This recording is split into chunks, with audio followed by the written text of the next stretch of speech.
Wednesday, April 16th, 1746. This is the advance battalion of an English government army of 9,000 men. Their objective, Culloden Moor, 4.5 miles southeast of the Highland town of Inverness. Their purpose, the destruction of the Highland Jacobite Army of Rebellion, a tired, ill-administered force of less than 5,000 men who wait just beyond the top of this ridge. Sir Thomas Sheridan, Jacobite military secretary, suffering advanced debility and loss of memory. Former military engagement 56 years ago. Sir John MacDonald, Jacobite captain of cavalry, aged, frequently intoxicated, described as a man of the most limited capacities. John William O'Sullivan, Jacobite quartermaster general, described as an Irishman whose vanity is superseded only by his lack of wisdom.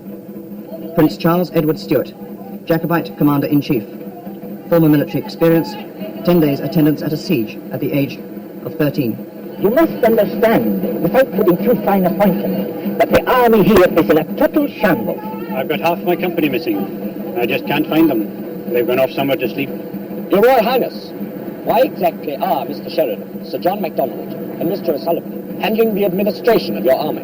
Because I choose them. Because I consider those gentlemen to be utterly trustworthy and competent. The first thing my men will find when they do awake is the enemy on them, cutting their throats.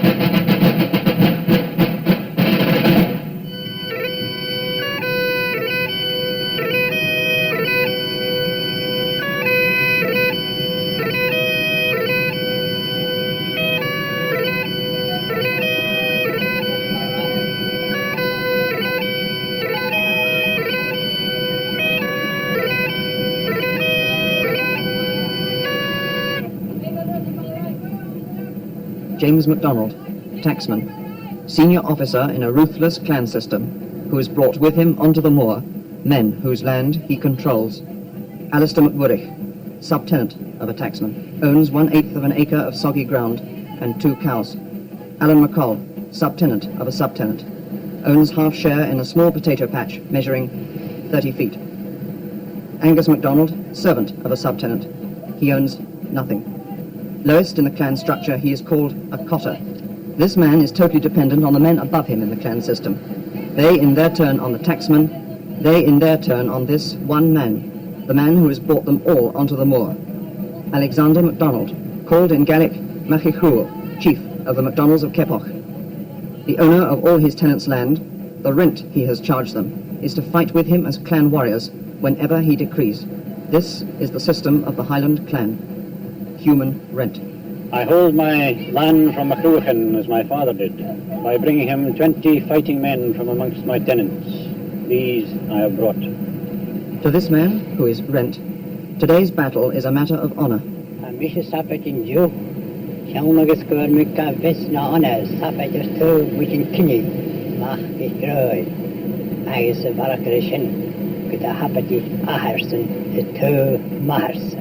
I fight today because it is an honor to be with my chief, Machichrúil, and because my father fought beside his father.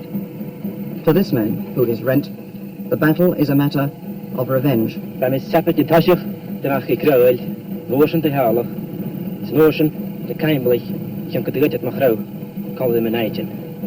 first for Machichrúil, then for Charlie, then because the Campbells who did steal my cows are with the enemy. I have also raised over 100 men from Rannoch.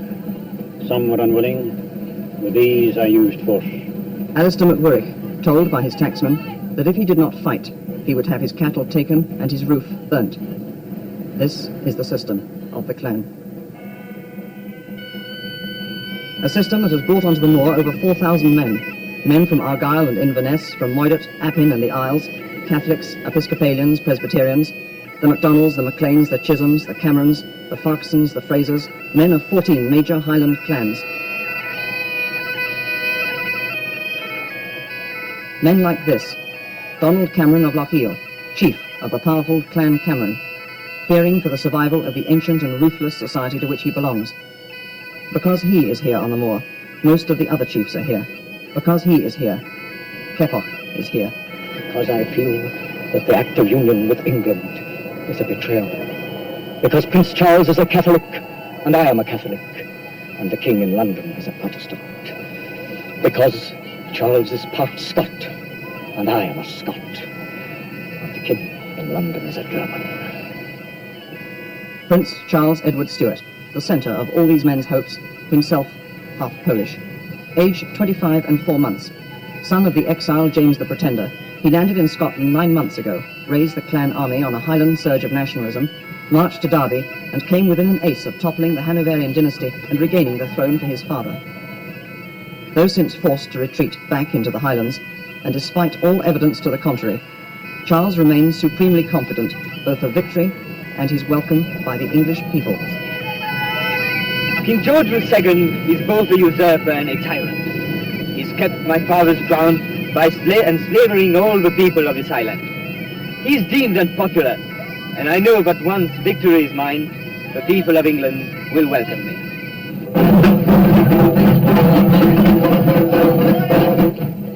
Lord George Murray, age 51, Lieutenant General in the Clan Army. As their commanding officer, this man forged the undisciplined Highlanders into an army that not only almost reached London, but that also twice reduced superior English forces into a panic-stricken rout, first at Prestonpans, then at Falkirk. Blunt, imperious, this man has bitterly quarrelled with Charles over the chaos in the army administration and over the choice of this battlefield. Chosen by John William O'Sullivan. Flat, treeless, devoid of shelter, ideal for the employment by the British Army of its cannon and cavalry. And from behind the shelter of these walls, which O'Sullivan has refused to pull down, Lord George Murray also fears both crossfire and outflanking. Mr. O'Sullivan, in view of what Lord George feels about the battlefield, have you inspected the ground yourself? No, I have not, Why not? because I don't deem it necessary. It is a large, plain moor, and as such, it's a fair field for the enemy horse and cannon, against which the Highlanders will be defenceless. I have informed His Royal Highness that it is a good field, which I believe it to be. I have told the Prince I do not like it. Your Highness, why are you fighting today when the ground here has been criticized by some of your officers? Because God is on our side, and I am convinced that my duty to my people lies in fighting today. It's my opinion that the choice of the field for us is suicidal.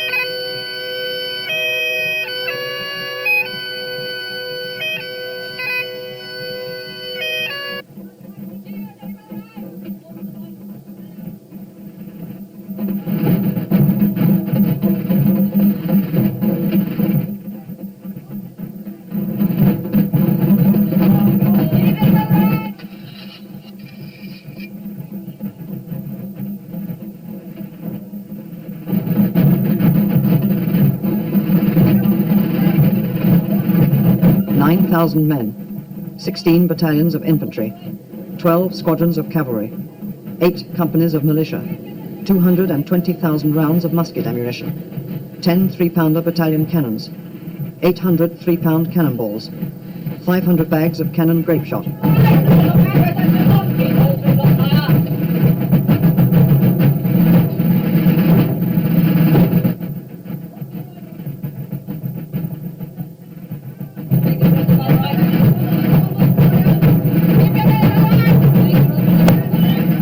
This man's name is Fraser. A deserter from the government army, he still wears its uniform, but now stands in the ranks of the Prince's army, amongst the men of his own clan and name. He knows that if he is captured as a deserter, he will be immediately court-martialed to a sentence of death by throttling.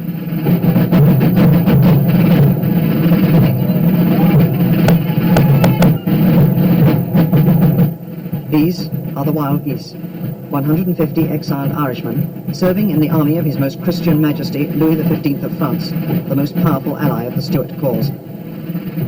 Brigadier General Walter Stapleton, Commander, Irish pickets of the French army.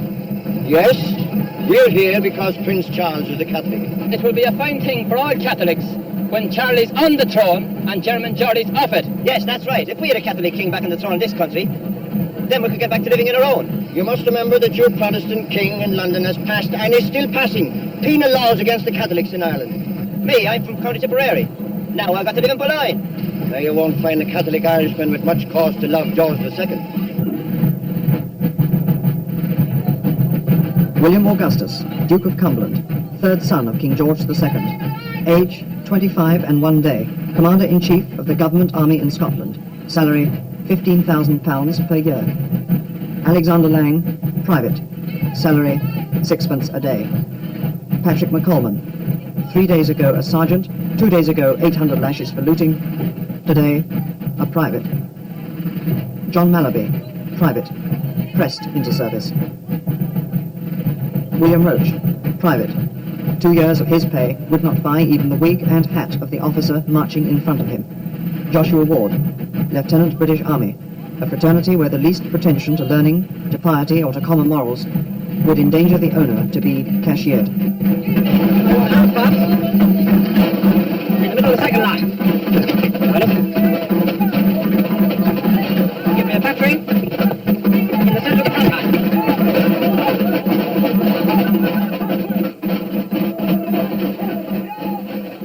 Alexander Lang carries a .753 musket, firing a ball of 1 ounce and a third weight, an effective distance of 60 paces. He carries sufficient ball, paper and black powder for 24 cartridges. He carries at his hip a brass-hilted sword and a bayonet with 18 inches of fluted steel. Alistair McWurrich carries in his right hand an outdated dragoon pistol, for which he has no further ammunition. What's the gun you're serving? It's a 3-pounder. Right now it's downright useless. Why is that? Because we've only got 4-pound ammunition for it. I tell you, it's chaos. Half the ammunition's with the food. That's still back in Inverness. I haven't eaten for don't know how long. Ah, well now, that really is not my responsibility. But Mr. O'Sullivan, you are the Quartermaster General, and as such, surely you're responsible for the distribution of food. In normal circumstances, yes. But now, as I am much pressed by other affairs, I have given that responsibility to someone else. When was the last time you ate? Kun agavutir magere. Vashanta fa. 2 days ago.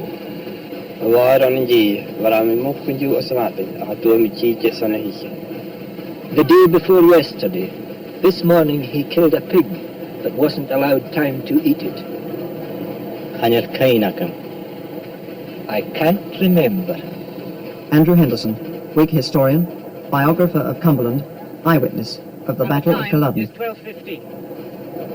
Now, this wall behind which we're sheltering is at approximately right angles to the rebel lines. I've drawn a rough sketch map here. The rebel lines are here.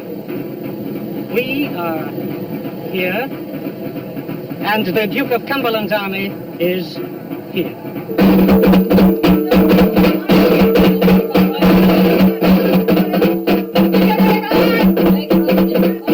9,000 men in 16 infantry battalions, 3 of which are themselves Scot. A total of 1,300 regular soldiers from the lowlands, plus, in reserve, the volunteer militias of Stirling, Edinburgh, Dumfries and Glasgow, a further 8,000 men.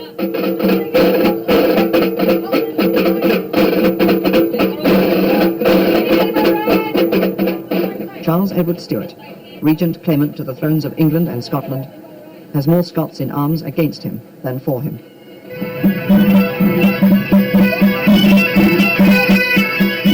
And ranged against him in the Highlands, he has the Whig clans siding with the government, the Munros, the Rosses, the Mackenzies, the MacLeods of Skye, the Sutherlands, and here on the moor, the Campbells of the Argyll militia.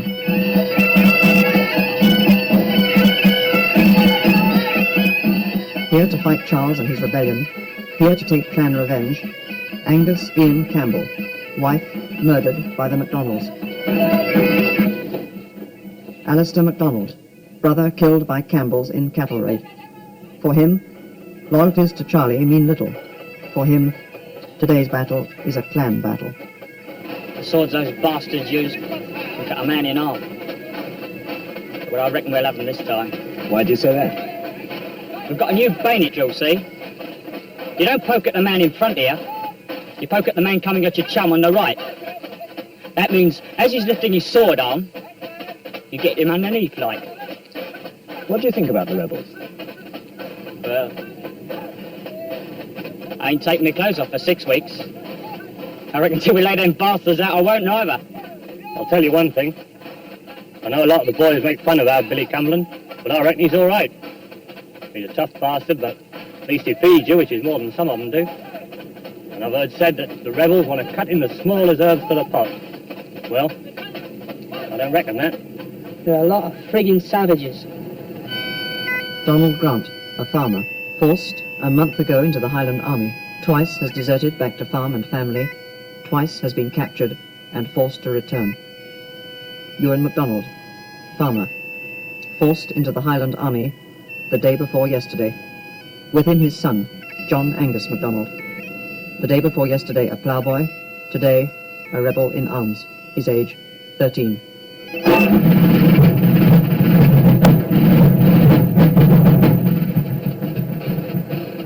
I can't just make out what's happening in the rebel lines.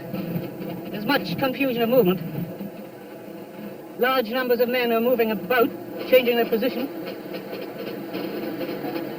And there are large gaps in the center. It seems to me as though the entire line is completely askew. But why is this? We are all MacDonalds, and as such, we are entitled to stand on the right in the line of battle.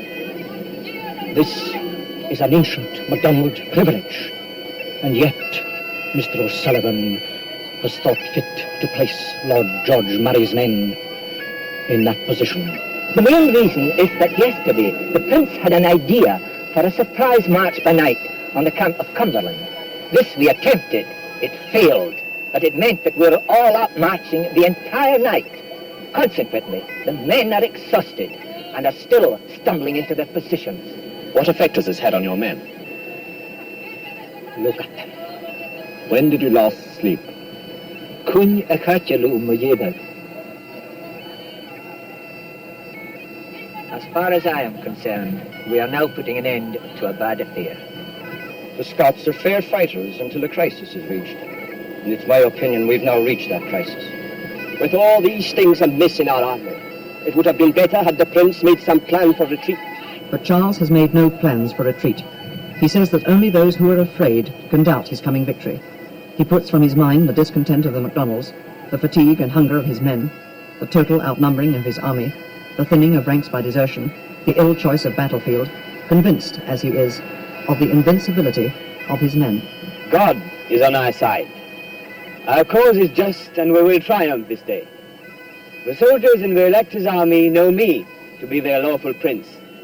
Hence I'm convinced they'll break in panic, for they will never dare fight me. Battalion, fix your bayonets! Fix!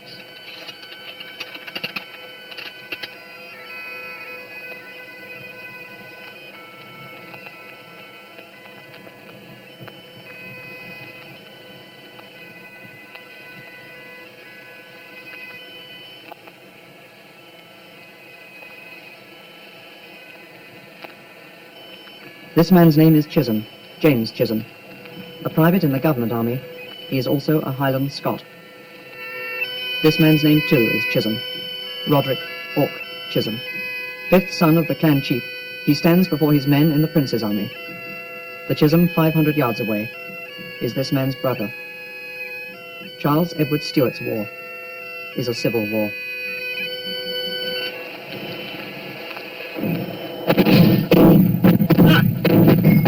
They've started. The rebel cannon have opened fire. The cannon have opened from the rebel center, and they're over-elevated. Batteries from open sights. That will fire. Fire!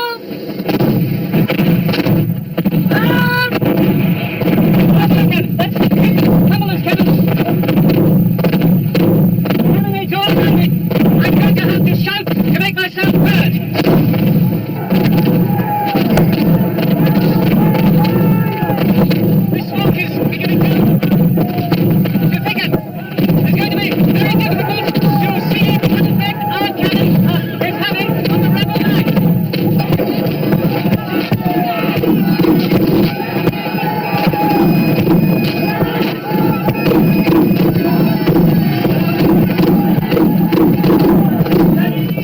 iron ball of 3 pounds weight, fired from open sights. This is round shot. This is what it does.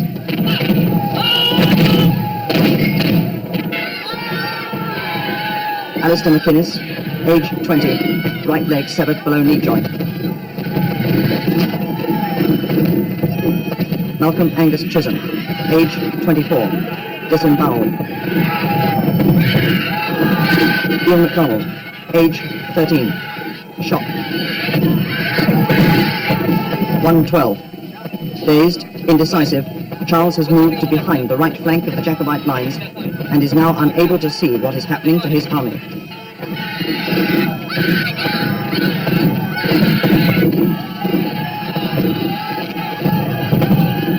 Ordered by O'Sullivan to stand in ranks 6 deep, the men on the Highland right make a clear and tight-packed target for the English gunners.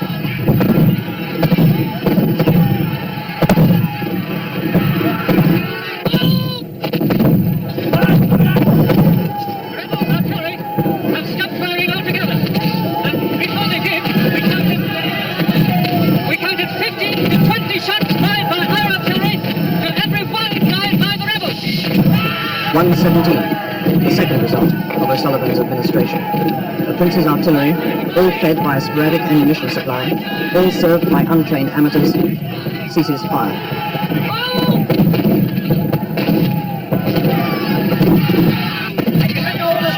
No, I'm a nut! Oh, why not? The Prince hasn't given any! If he doesn't give it, he's he can tear out! Ripping shells to pieces!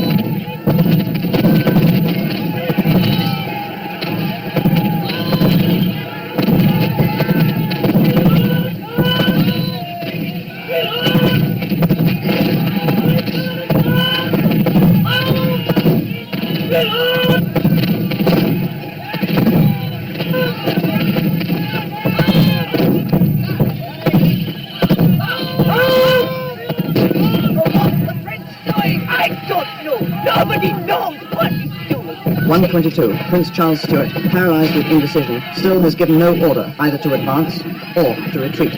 122, Clan Cameron, 200 men, shot to pieces. Clan Stuart, 180 men, shot to pieces. This is fantastic. If this keeps up much longer, our gunners will have finished the whole affair. Cannonade! The cannonade has given our men infinite spirit.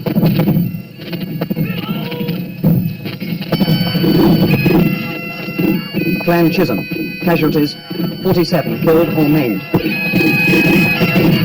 This is incredible! Those men have been standing there for 22 minutes! Their gaps yellows line in their ranks! The rebels have been literally blown apart! Why are they standing there? Fine, don't aim, don't run! 130, still no order to advance. Clan Army casualties, 700 dead or maimed.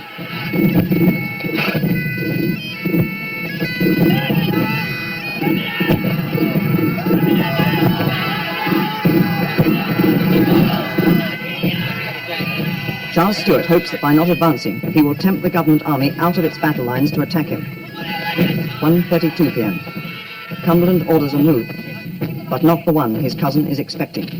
Our wolf battalion to advance to infilade on the left! Orders! At 1:32, Cumberland places a battalion behind one of the walls O'Sullivan has refused to pull down, to fire into the side of the clan army when it charges the government front. This is the crossfire O'Sullivan said would never happen.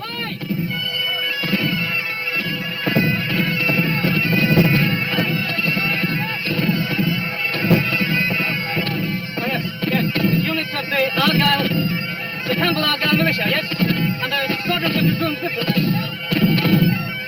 Yes, it's obvious that His Royal Highness has decided to have units of the Campbell Argyle militia and some squadrons of dragoons to go down behind the south side of this wall, out of sight of the enemy, to take them in the rear and outflank the rebels. Thus also at 1:32 p.m. begins the outflanking movement that O'Sullivan said would never happen. 29 minutes too late, Charles Stewart orders an advance along the entire front of the Jacobite army. And you make the right side advance.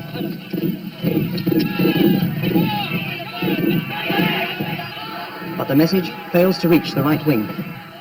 Casualties, 850. And you still had no orders to attack? No, I've had no orders. I've had a message from Mr. O'Sullivan, which has ever but failed to comprehend the lines we've had. What? Returning! They're coming straight at us! Center! Right forward! Also, hold them! They're going straight at us! The right! Get them behind the wall there!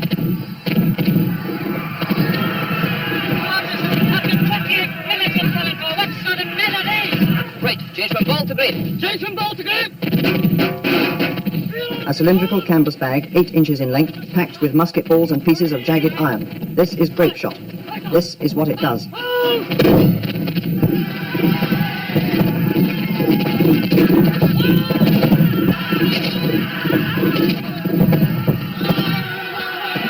It must be the grape.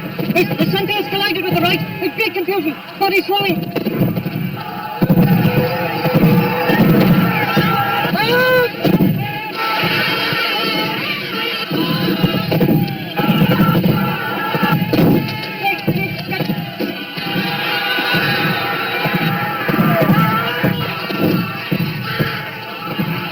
They must be going to receive fire from our center battalions.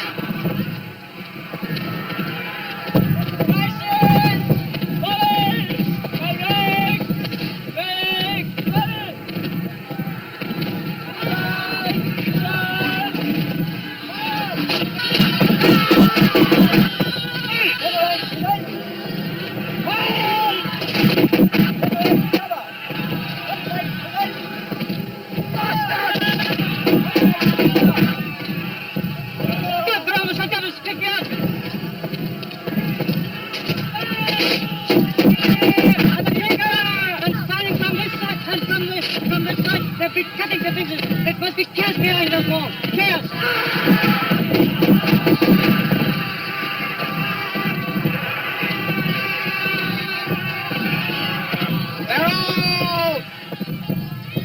Towards this one regiment, Barrel's 4th of Foot, heads the entire right of the clan army.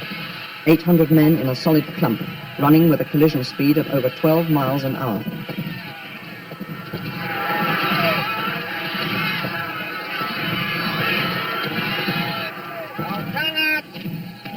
Hurry! Take care!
Support on the left. Join us. 1:57, and the Duke of Cumberland sees the men of his second line, placed there for just such an emergency, fire with crippling effect into the Highlanders who broke through the front line.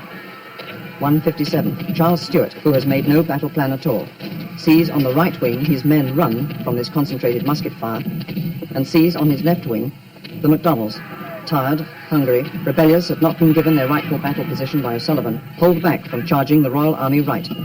Instead, they stand and taunt, trying to tempt the Royal Army lines forward in disorder.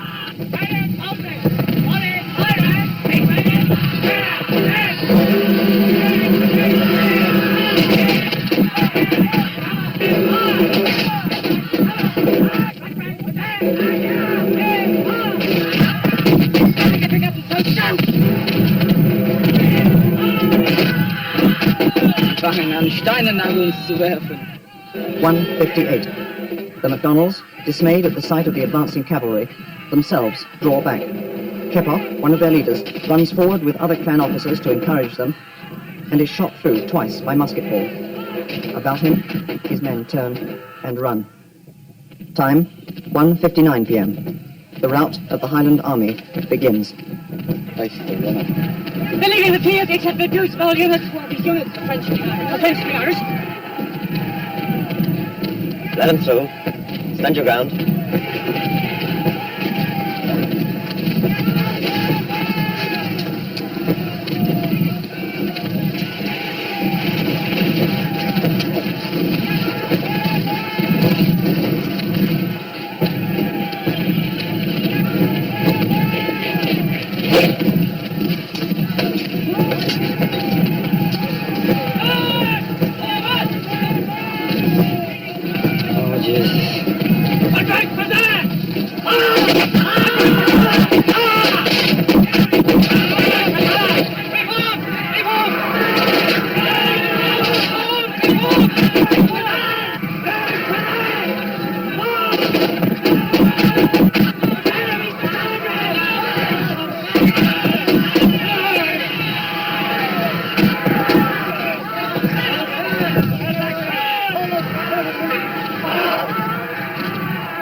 Walter Stapleton, commander Irish pickets, cut down with 100 of his men, as the Scots about them run.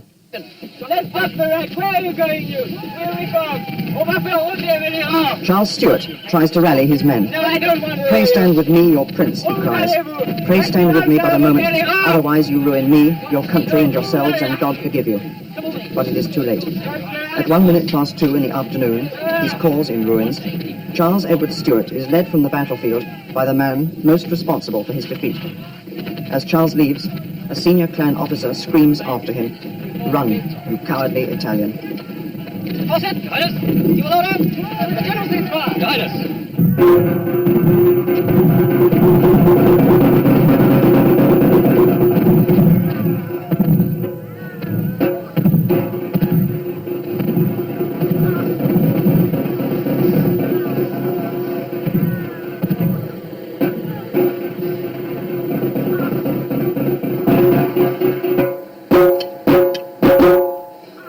Of the 9,000 men of the Royal Army who advanced this morning from Nairn with Private Lang, an estimated 50 are dead. But for every one corpse in the Royal Army, there are 24 in the Clan Army. Piled in layers, dead or dying, are 1,200 men, including the brother of Private James Chisholm. There was scarce a soldier or officer of Barrel's 4th of Foot who did not kill 1 or 2 men each with their bayonets or spontoons. Not a bayonet but was bent and stained with blood to the muzzles of their muskets. All witnesses agreed that if grapeshot were the king of battles, the bayonet was now the queen of weapons. It is mine and everybody's opinion, boasts a trooper, that no history can brag of so singular a victory. How do you feel? Thank you, nothing really.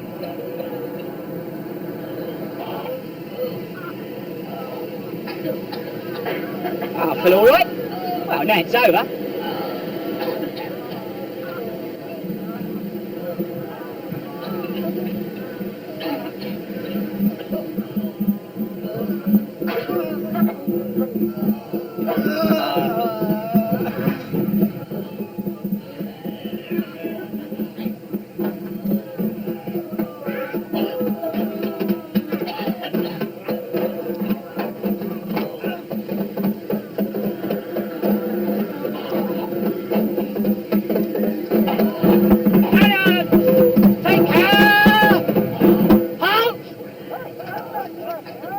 2:14 p.m.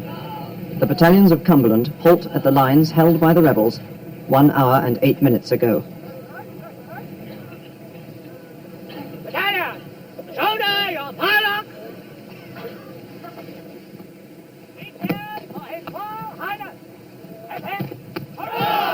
Thus has ended the last battle to be fought in Britain and the last armed attempt to overthrow its king.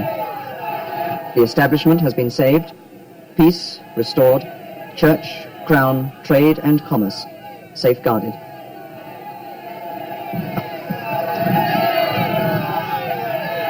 Thus, the Duke of Cumberland won his only victory, and Charles suffered his only defeat. His advisers are shortly to urge his instructions for reassembly. He is to reply, "Do as you wish, only for God's sake, let us go." Charles Edward Stuart, his cause now in ruins, has given one order too many. Charles pitted these men against the modern musket and bayonet, against cavalry and cannon. Thus, in 1 hour, 8 minutes, he has reduced the flower of the Highland clans to twitching, limbless corpses.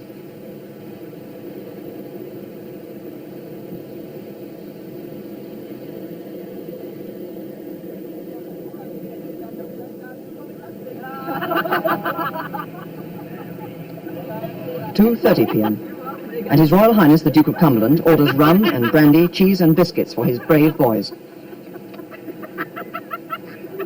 For the wounded and dying clansmen on the moor, there is to be different treatment.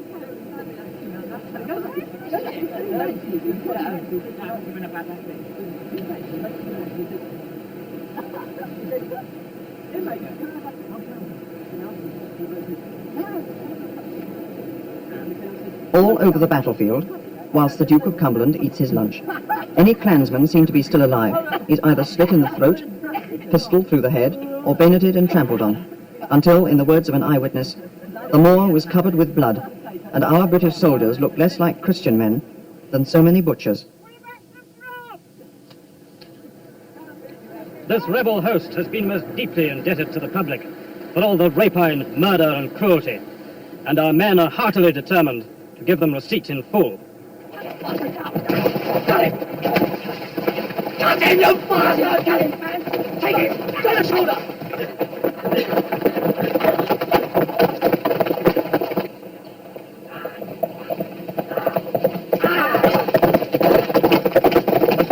I'm letting my regiments of horse loose after the battle, in order they may have some sweets with all their fatigue.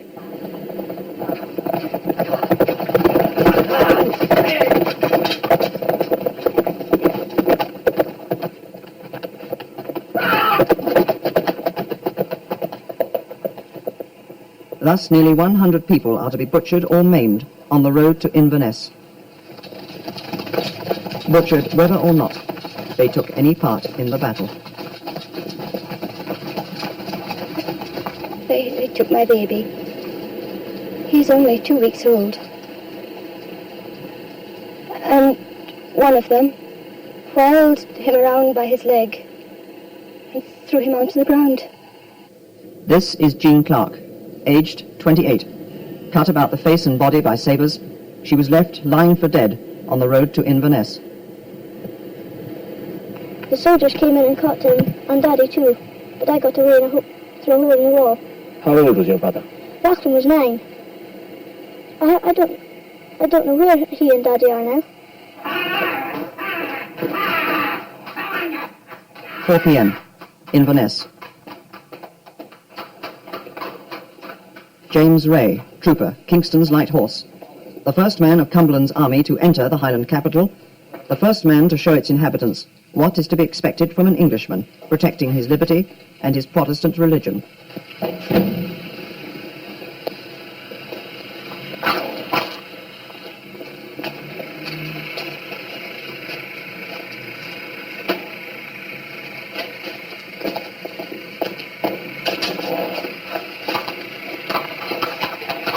There was these 2 men shouting and screaming, and then he came out, and there was blood on his hands. These troopers from the Duke of Kingston's Light Horse Regiment are later to be commended by Cumberland for their zeal in the pursuit. Each of them comes from Nottingham, each of them by trade, is a butcher. James Ray himself, who, like the other troopers of Kingston's Light Horse, played his part in the battle when it was over, is later to return to Nottingham, where his regimental colours are to be laid to rest with great pomp and ceremony, to the perpetual fame and immortal memory of the Duke of Kingston's Light Horse, where, amongst others, on the 16th day of April 1746, they performed many and glorious exploits in routing and entirely subduing the perfidious rebels. Long may the county of Nottingham flourish. God save our ever august King.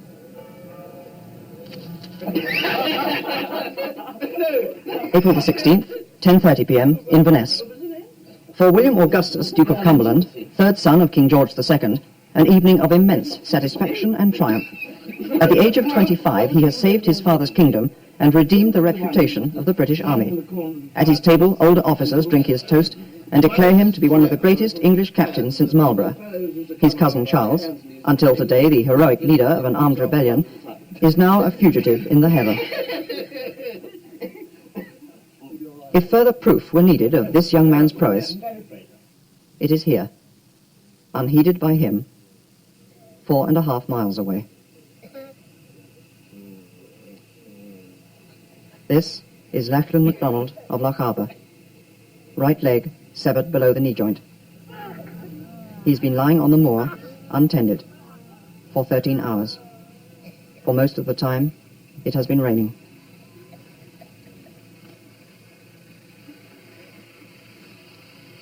This is Mrs. Anne Hossack of Inverness. Somewhere on the moor, amidst 1,200 dead and dying, is her husband. I don't know where he is.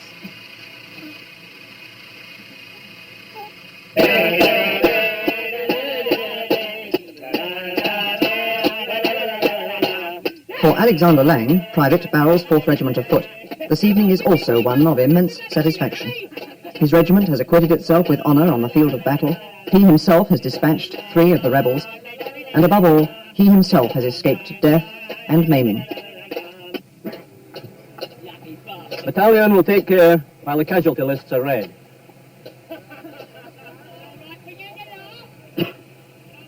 This is Mrs. Anne Walker, wife of Private Andrew Walker, who was wounded in the ranks of Barrels and taken to the surgeon's lines. This woman also has no idea whether her husband is alive or dead. It is given out this morning of Thursday, 17th April, that the following officers and other ranks of Major General William Barrel's Regiment of Foot were either killed or have since died from wounds, resulting from the glorious victory inflicted yesterday over the rebel army. Killed, Captain Lord Robert Carr. Other ranks, Sergeant Polman, Privates Baker, Barstow, Dyke, Finch, Lowell, Lawson, Meacham, Napper, Osborne, Smart, Williamson. Wounded, and since died in the surgeon's lines, Corporal Lockhart, Privates Davis, Pollock, and Walker.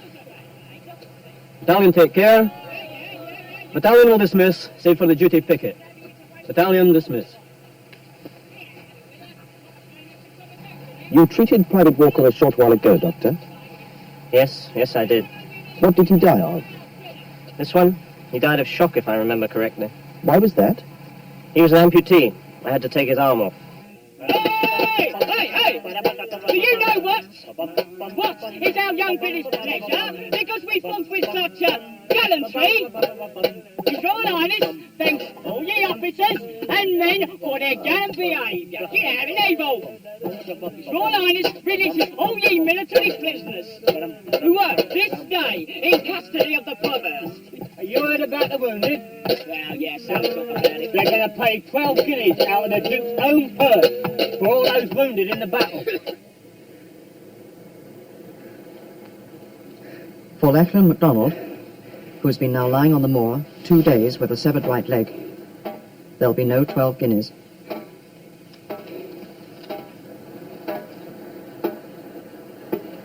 Orders for Friday, 18th April, 1746.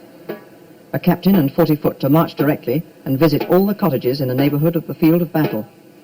The officers and men will take notice that the public order of the rebels on the day of battle was to give us no quarter.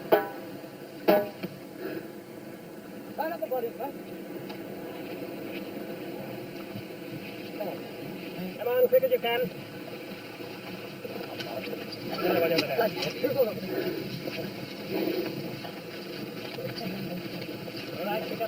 The public orders of the rebels to give no mercy to the royal army do not exist in any other form than a crude forgery alleged to have been found on the field of battle. All right, lad. We're only taking a call, trouble. But whether he knows this public order is a forgery or not, Cumberland makes it his excuse to authorize what now happens. The gents will file up. At the men in front of you. Fire. The officer in charge of this execution squad is himself a Scotsman. Captain Scott, are many of the rebels being killed in this fashion? As many as we can find. I don't know how many men have been killed in this fashion. I fear to think. But just this morning I heard a Campbell officer saying that in just one area he himself saw 72 wounded rebels shot or clubbed on the head. Yes, I saw what was done. Did you agree with it? No, of course I didn't. And I'll always thank God that I had nothing to do with the black work. You must try to remember that this is a most difficult problem. I have talked much with officers from lowland Scots regiments, and they undoubtedly feel that these Highlanders are threatening their culture, their Protestant religion. They're threatening to disrupt their peace and their commerce.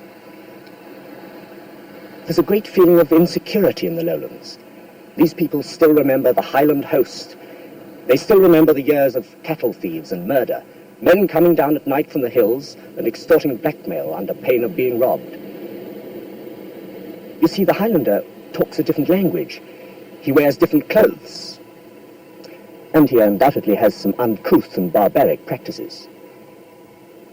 For all these reasons, I think you'll find most lowlanders hold the man from this part of the country in contempt and hatred. Much more so even than the English do. Why is your army treating the prisoners and the wounded like this? Of yourself, for instance, it's been said you're keeping the prisoners in Inverness without warmth, food and water, and that you're even withholding medical dressings from them. Surely this is against all bounds of humanity. Look, I think the point somewhat eludes you. These men are rebels and barbarians, and as such are to be rated as cattle and treated as cattle. Get that thing back out of the way, please. For 3 days and nights since the battle, these men, many of them stripped of their clothes, many of them dying from gaping wounds, have been lying in cold attics and damp cellars, awaiting removal to the prison ships anchored in the Firth. The British Army authorities have withheld from them even medical dressings, thus hoping to solve the acute lack of prison space by ensuring the mortality rate remains high. We get no food, no light, no medical dressing. Get the right deal about it. The belt here too. The smell in here is terrible. This man next to me, I think, is dead. The way they are treating us, I think we were just animals. Robert MacLean, salmon fisher, to be tried without defence at an English trial, of which he is able to understand not a word spoken. His sentence, execution at York, by being hanged, drawn, and quartered. Ranald MacDonald, farmer, to wait in prison 14 months for a trial, then sentenced at Brampton to be pulled through its streets on a sled, and hanged, drawn, and quartered. Charles Edward Stuart, believing the Scots to have betrayed him, refuses to listen to last-minute pleas to stay and fight in the mountains. Curtly and without a word of thanks, he dismisses the Highland army. In his saddlebags the last of the Jacobite funds, which he has now decided to keep for himself, his need, he estimates, being greater. Alistair John Stewart, to lie 10 days in prison, untended, with a broken leg, to die on the 11th day of gangrene. John William O'Sullivan, soon to be safely in Rome, to tell King James of the good part he has played in the rising, and to promptly receive first a knighthood and then a baronetcy. Alexander Sutherland, never brought to trial. Disposal unknown.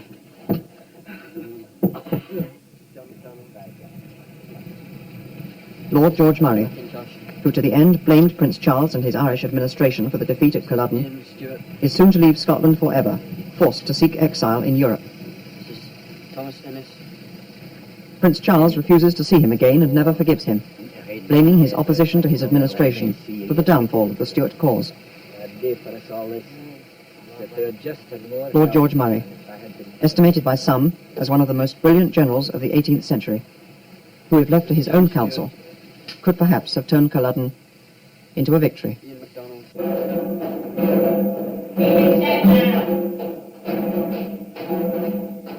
May 23rd, the British Army moves to Fort Augustus in the Great Glen. From here, the centre link in a chain of forts and garrisons stretching from Inverness in the east to Tobermory in the west, from Benera in the north to Dumbarton in the south, the Duke of Cumberland mounts what he terms the pacification of the Highlands. Philip Blind, you will proceed on police action. You will harbour with sufficient rations for 2 days. All right, lads, follow us and pick up your file. Move it! Lord Sackville, what is the function of these patrols? Their function is to march deep into the glens, occupied by the rebels and their families, and there, by vigorous police action, ensure that never again will these people disturb the peace of our land. May 30th. A military patrol under Lord George Sackville strikes deep into a quarry in Loch Arbour, searching for fugitive rebel families. This is one of them. Sheltering from the rain 1,500 feet up the side of a hill face, Andrew McKeachan, aged 25, who stood at Culloden and who now, because of the patrols, has to hide in the hills like an animal. This is his wife, child, and a friend called Mrs. McInnes. They have each been out in the open for the past 8 days. This girl is suffering from severe flux as a result of damp clothes. The last meal this baby ate was a small fish caught yesterday and shared between the children. This little girl, forced to leave her home suddenly, has only a thin dress, a damp shawl, and no shoes. At approximately 12 noon, May 30th, the family is sighted by the patrol. This is what happens.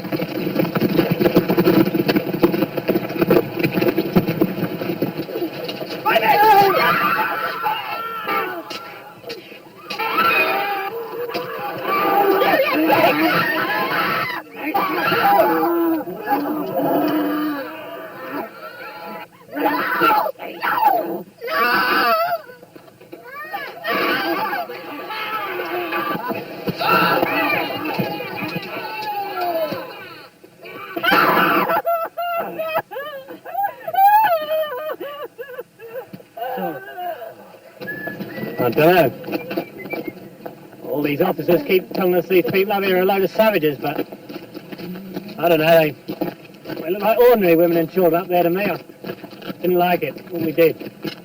Didn't like it at all. Look, let me tell you something. I'd have made a Falkirk. He had his head split open. Like that. So don't try and make me go all weeping like over what happens to these bastards, eh? Just don't try it. Well satisfied with the result of his military occupation, Cumberland is to leave Scotland on July the 18th. He leaves behind him to finish the destruction of the rebel clans, not only an immense concentration of English and Lowland troops, not only the zealous help of all the Whig clans, but even the help of the chief of a rebel clan, Ludwig Grant, son of the Grant clan chief, who has hastily reorganized his loyalties and just delivered 82 of his own rebel clansmen to Cumberland for transportation to the Barbados, as proof of his unswerving allegiance to the Crown. Cumberland himself is to receive from London a tumultuous welcome. From the government, a raise in salary of £25,000. From George Frederick Handel, a choral work, See, the Conquering Hero Comes. From the public, his name for a flower, Sweet William. From the Scots, his name for a weed, Stinking Billy. Month after month, the British Army patrols scour every hill range and glen of northern Scotland in an attempt, as Cumberland puts it, to wear down this generation until there be peace in the land.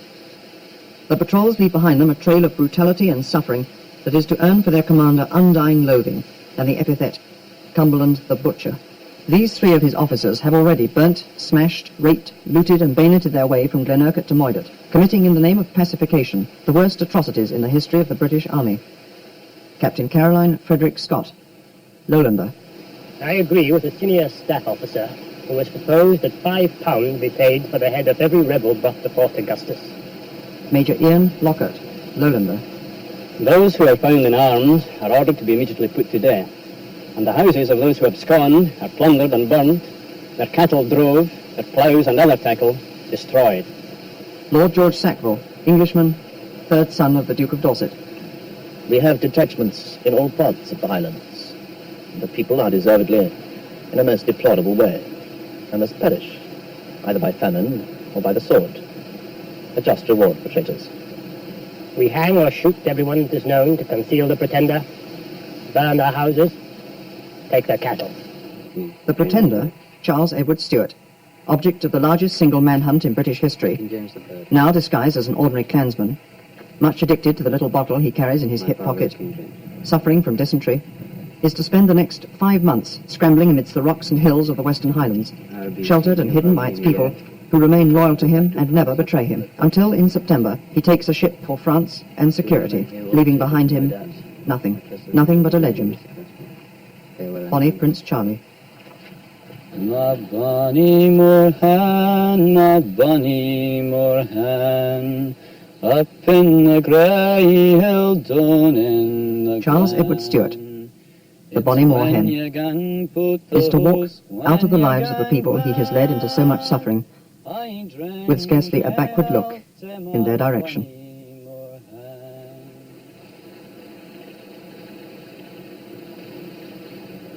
The year of the Prince had ended, but for the English government this was just the beginning. Systematically, and with due parliamentary legislation, they proceeded to eliminate all the things that made this man unique and that gave him the strength they so feared. They penalised the wearing of his Highland dress, penalised the weaving of his Highland tartan, penalised the worshipping at his church, penalised the carrying of his weapons, penalised the playing of his music. They removed the authority of his chief and in one blow smashed forever the system of his clan. They then encouraged his chief to lose interest in him, to evict him, and to replace him by the more profitable sheep. Thus they reduced him to a homeless, unwanted oddity, and finally forced him in his hundreds of thousands to leave the land of his birth, for the canning industries of the north, for the disease-ridden slums of the south, for the lumber camps of Canada, and the stockyards of Australia. And wherever he went, he took with him his music, his poetry, his language, and his children. On an April morning, I no longer hear bird songs or the lowing of cattle on the moor. I hear the noise of sheep and the English language, dogs barking and frightening the deer. Thus, within a century from Culloden, the English and the Scottish Lowlanders had made secure forever their religion, their commerce, their culture, their ruling dynasty, and in so doing had destroyed a race of people. They have created a desert and have called it peace.